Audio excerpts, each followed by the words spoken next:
Бях толкова щастлив, спомням си добре. Тогава още бях малко дете. Помня колко лесно се спустих, добрите им души лесно разкрих. Веднага ме приеха с отворени ръце. Всеки един от тях е в моето сърце. Моите приятели са моят живот. За тях давам и най-високият си вод.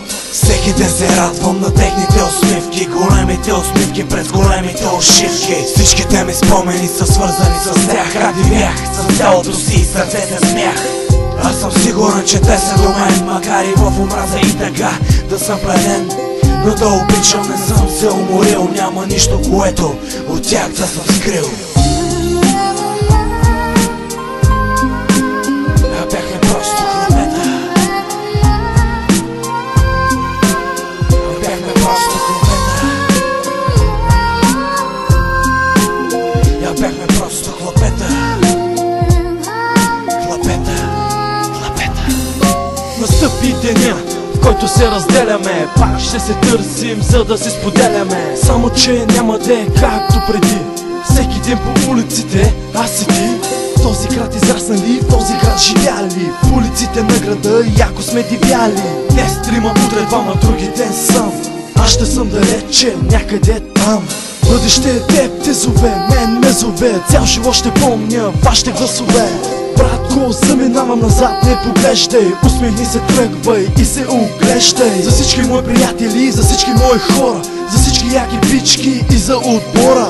Да се срещнем пак, всичко ще направя. Кълна се в Бог, няма да ви забравя.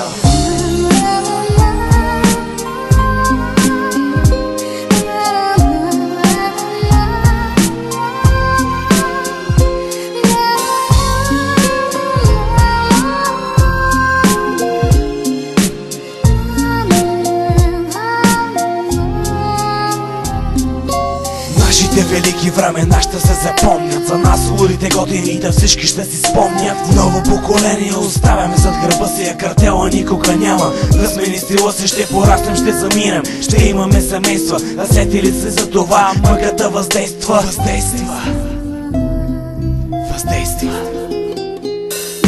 Животът е училище, съдбата е учител. Знат ли си, трябва ти път е водител. Пътищата се разделят, сълзите се стичат. Думите последни трудно се изричат. Очи в очи, стискаме ръце. Старата прегръдка, после умръка на сърце. Помня всички наши мелета, но бяхме просто хлопета.